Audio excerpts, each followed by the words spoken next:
Coming up on Good Morning Longhorns, the U.S. News College rankings are here. Find out where UT places on the list.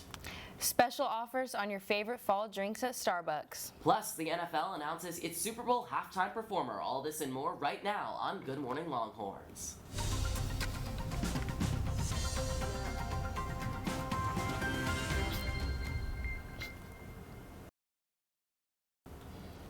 And good morning, Longhorns, for this Wednesday, September 27th. I'm Logan Dubel. And I'm Paulina Pearson. Thanks for joining us this Wednesday morning. How are you doing this week? Pretty good. Kind of tired, honestly, but studying for my tests, things like that. What about you? I think this is the most sleep I've gotten before a show before, Okay. so we're somewhat here keeping this voice up, and happy to be here this morning. Let's get into this morning's top headlines happening right here on the 40 acres. The University of Texas at Austin has climbed the ranks and was named the 9th best public university in the nation, according to the U.S. News and World Report. Several factors such as first-year retention rates, student-faculty ratio, and graduation rates are taken into account in this ranking criteria. U.S. News also reviewed several undergraduate programs and placed specialties in the Macomb School of Business, Cockrell School of Engineering, and the Computer Science programs in the top 10. After about 9 months of construction, the Media Scholars Lab is now available to all UT staff, students, and faculty. The Media Scholars Lab provides the UT community with new services such as research support and consultations for authors looking to publish their work, as well as a 32-seat lab with Mac computers. Logan, I think I might have to check this out. What about you? I'm typically not a person who frequents the PCL. Something about it, but I'll have to check it out. It sounds pretty interesting. The Texas Tribune Festival brought some of the biggest names in news and politics to Austin last weekend. The festival welcomed Senators Joe Manchin and Ted Cruz, along with journalists Katie Couric, Nicole Hannah-Jones, and even UT professor Kathleen McElroy. Senator Manchin made headlines when he said he's considering running for president and will make a decision before the year's end. One big name not on the festival's bill was RFK Jr. He's challenging President Biden for the Democratic nomination, but that didn't stop him from appearing. He was seen taking pictures and videos with attendees outside the indoor venues. Nonetheless, a very big weekend for politics in Austin. Wow, honestly, I had no idea even like Katie Couric was there and those people. That's like amazing. And you were volunteering there, right? Yeah, it was very interesting to see all those faces, Wow. And the Tribune Festival definitely brings in some big names to Austin for sure. UT received reports of anti-Semitic vandalism in the West Campus area and amid two Jewish high holidays last week. The leaders of several prominent Jewish student groups have posted on social media sites reporting vandalism as well as a physical altercation. The Anti-Defamation League published a report stating that anti-Semitic incidents in Texas have increased by 89% from 2021 to 2022. UT officials have since condemned these actions, and UTPD has expanded its patrols. One of these incidents occurred last Wednesday outside the Delta Gamma sorority house when hate-filled graffiti was painted along the sidewalk. While the vandalism was removed within a few hours, it undoubtedly struck a nerve within the Jewish community at UT, and we hope all of this, of course, stops and something is done about all this. Well, the Undergraduate Architecture Student Council recently sent a letter to the Austin City Council regarding windowless apartments in West Campus. Now, the Austin City Council acted on this issue. Our reporters Ariba Barmel and Joseph Sweeney spoke to students and a professor involved with the initiative. Our main goal is to finally let Austin City Council know that this cannot just go unmentioned. On September 1st, the Undergraduate Architecture Student Council sent a letter to City Council and Mayor Kirk Watson with the goal of getting city codes changed to require windows in newly built sleeping areas. We targeted Councilman Zoe Quadri because he was recently elected. He represents West Campus in UT, and also his platform was based on the housing crisis in Austin and uplifting marginalized voices. UT Austin alum Rush Bosley, who wrote his Plan 2 honors thesis on this issue, found students who don't have windows have poorer physical and mental health compared to their peers. I found that in every single category measured, whether that was sleep, ability to form connections outside of class, the ability to feel confident in yourself, the ability to feel that you're in control of your physical health. A lot of those measures were diminished in students who lived in windowless rooms. Bosley spent his fall 2020 semester in a windowless room, prompting him to look into the issue and leading to his Plan 2 thesis. The entirety of my sophomore year in my apartment, I pretty much woke up in darkness and then got on my computer and went back to bed every single day. which was really kind of an awful cycle. UASC is working with Professor Juan Miro.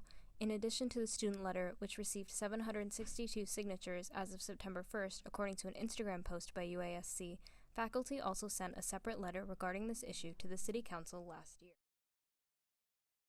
General Ken Paxton has returned to his post as the state's top lawmaker after the Texas Senate voted to acquit him of impeachment charges. But now the trial's aftermath continues pitting House and Senate Republicans against each other, and this is of course complicating Governor Greg Abbott's upcoming special session aimed at passing school choice legislation.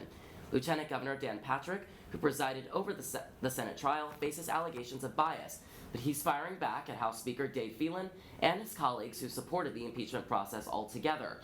To complicate things further, former President Trump weighed in, taking credit for Paxton's acquittal and battling against so-called rhinos himself. The NFL has officially named Usher as their Super Bowl 57 halftime performer, and fans are excited. The NFL, in partnership with Apple Music, released the surprise on their social media platforms with help from none other than Kim Kardashian. The reality TV star and Usher superfan filmed a collaboration with Apple Music where she called Usher to tell him that he was chosen to sing at the most anticipated American event of the year. Catch Usher in Las Vegas for Super Bowl 57 on Sunday, February 11th. Logan, what do you think about this? I was praying for Miley at the Super Bowl. That's what I wanted. But I think Usher will be good. He has a lot of good hit songs. I think the interesting thing is, we talked about this the other day, I think doing the Super Bowl halftime show for most performers at this point, I feel like there's just no win in it. Yeah, people are going to be mad. There's always something that goes wrong. Yeah. I feel like as a performer, especially a young performer, you might be better off to stay away. Yeah.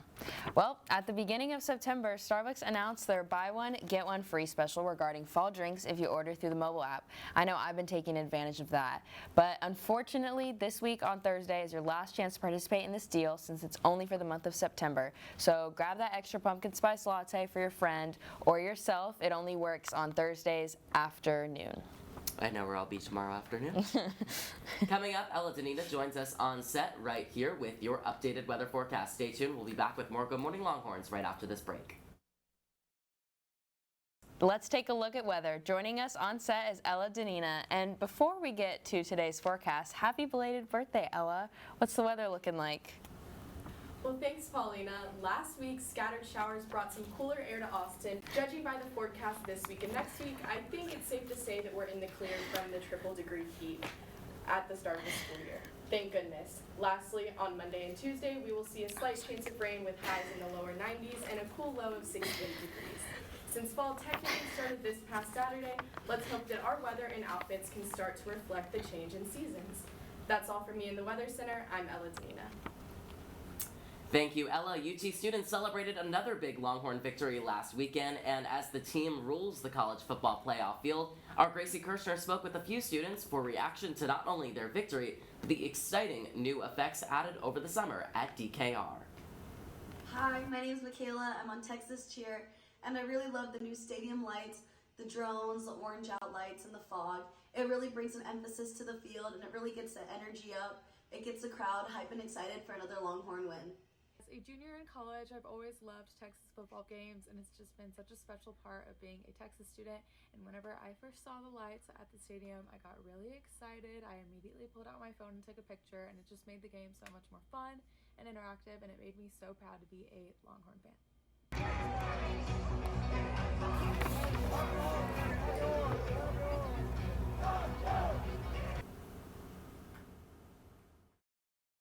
Well, after 148 days on strike, the Writers Guild of America, the WGA, arrived at an agreement with Hollywood. The new deal includes pay increases and will last through May 2026. Some late-night talk show programs are reportedly already gearing up for a return to work within a matter of days. This unprecedented strike, as you know, involved discussions over new provisions as we enter the streaming and AI eras and has finally now ended. The actor strike still continues. Well, I hope SNL is part of that because I missed it. Yeah, they should be. I know at least The Tonight Show with Jimmy Fallon and a bunch of those shows we're starting to kind of talk about, even as early as this week, getting people back. And Wow. they reached the tentative deal on Monday, and then as of midnight today, finally have gotten things fully resolved. So Wow.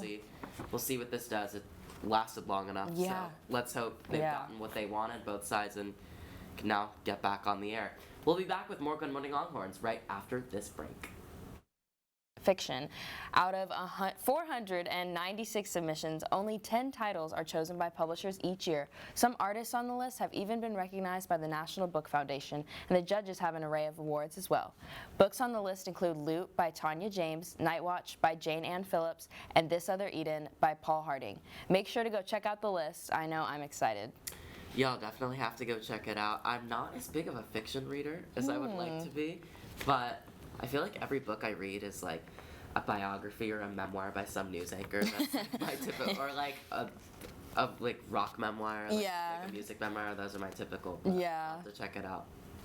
On this week's edition of Around Austin, there is a special event going on for all of the foodies in Austin. The Secret Food Tour of Downtown Austin is happening now until October 5th.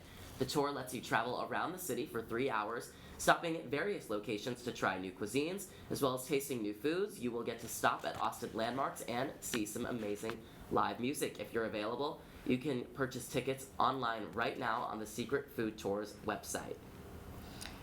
Switching gears, if you're interested in social media world, there is a networking event going on tomorrow. There will be various podcasters, influencers, and content creators there, so be sure to check out and network. Be sure to sign up for more details about time and location. And tune in next week for more awesome Around Austin events. Lots happening always. Yeah.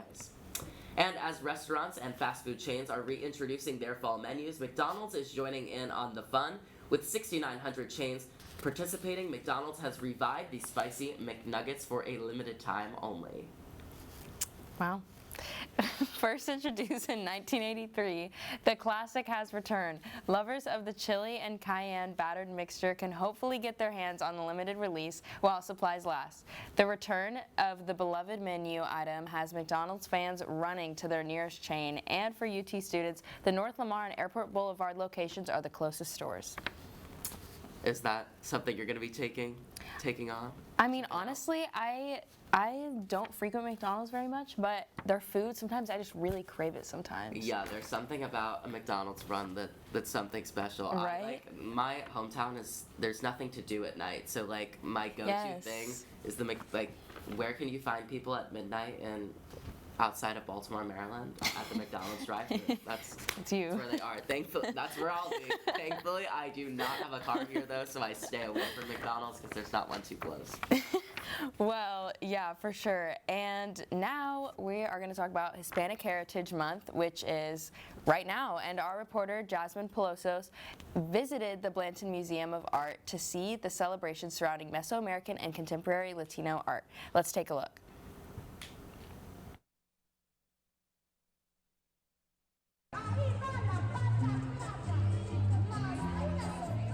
National Hispanic Heritage Month is here, and so are the events happening all around the Austin area to celebrate. One of the events UT is spotlighting is at the Blanton Museum of Art, where they're celebrating Mesoamerican and contemporary Latino art.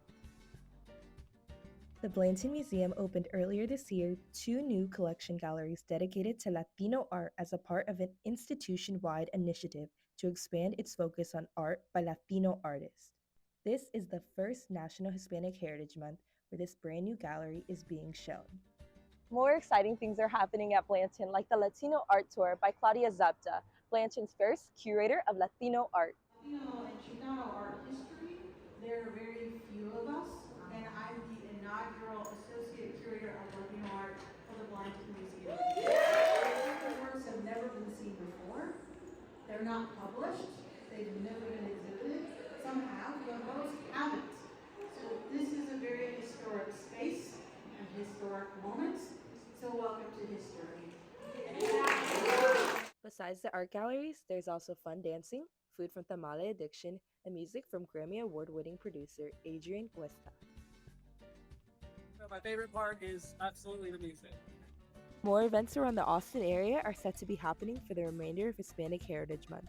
But until then, I'm Jasmine Palacios with TSTV News. Welcome back to Good Morning Longhorns. In honor of Hispanic Heritage Month, we wanted to highlight some delicious foods to celebrate. And our very own Itza Martinez is here in studio joining us this morning to cook something up. Itza, thanks for being with us. Thank you guys for having me. I'm super excited to share some easy and simple recipes throughout this month. I know that it is that time of the semester and our classes are only getting harder and we're becoming even more stressed. So I love a little sweet treat after dinner or in the middle of a study session. And I have the perfect one for you today and it's ready in no time. Today I'll be showing you how to make fresas con crema, which is strawberries and cream, which is a popular Mexican dessert I grew up on. So first I'm going to take you guys through the steps and kind of what I did before to prep. So I just washed a pound of strawberries and cut them up and then put like half a tablespoon of sugar and I let them sit in my fridge. So they got really good. They got really sweet and they're kind of in their own natural juices right now.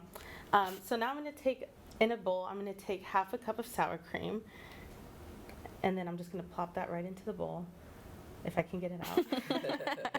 Okay, and so once I do that, I'm going to take sweetened condensed milk and I'm going to put about a quarter of this can since we're working with a pound of strawberries. So it's a little bit, it's really sticky, y'all, but it's what makes this sweet. So about a quarter of that. And then now all I'm going to do is mix these two ingredients together to sweeten everything up. And you just kind of want to mix this up until it gets kind of thin and you can start to see it's a little bit glossy now. And Maybe you can pick up the bowl and show the yeah, camera. so it's a little thin now. So that's exactly what we're looking for. Okay, You so need like an overhead camera. I know, for real. and then now I'm going to take the last ingredient here and it's a cup of heavy whipping cream. And this is really what like makes it creamy. And then, yeah, so now I'm going to just slowly mix everything together. And you can already see it's already getting like super custard-like almost. And yeah, I grew up eating this as a little girl. I would go to my grandparents all the time and in that part of San Antonio there's a lot of like fruit places where you can get fruit cups and things like that. And so this was always on the menu and it's... What part? Or like where? Yeah, like the south side of San Antonio. Oh, yeah. Okay. And I mean, it's a perfect. I know we're getting to fall, but it's still hot here, and so this is like a sweet little treat to cool off, and it takes no time. And so now that I have everything mixed in, now I'm gonna add the strawberries to the bowl very carefully. You can hear some of that. You can hear some of that. Okay, and now I'm just gonna mix everything together. Ooh, they're like instantly melting in there. That looks so good. Yes. So yeah, and it's a very quick and easy recipe. Yeah. And yeah, so that's Perfect literally for a everything. college student. Yeah. Yes, I know. I don't have a lot of time on my hands either, so it's really nice to like make something in a few minutes. So I'm just gonna scoop some in here for both of you guys to try.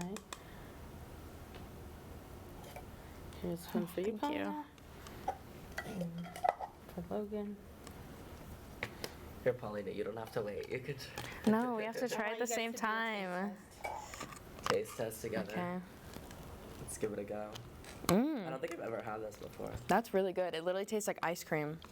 That is really good. But like honestly, low key better. Oh my gosh. Perfect end of show snack. Wait, this is really good. Yeah. So I hope you guys make this at home. This is great. You all should do this. It's really That's easy. Super sold. easy. You probably have most of these ingredients too. It's pretty inexpensive and yeah, I love this. It's it's a good if you're in the middle of studying for exams or something, go in your kitchen, take a little break, get yourself a nice little sweet treat, and then Yeah. go back Well, to it. thank you, This is Itza. great. Thank you so much, Itza. And thank you all for joining us today. That's all the time we have. For more Good Morning Longhorns throughout the week, you can follow us on Instagram at Good Morning Longhorns. I'm Logan Duval. And I'm Paulina Pearson. From all of us here at Good Morning Longhorns, have a wonderful Wednesday, and our team will see you back here next week.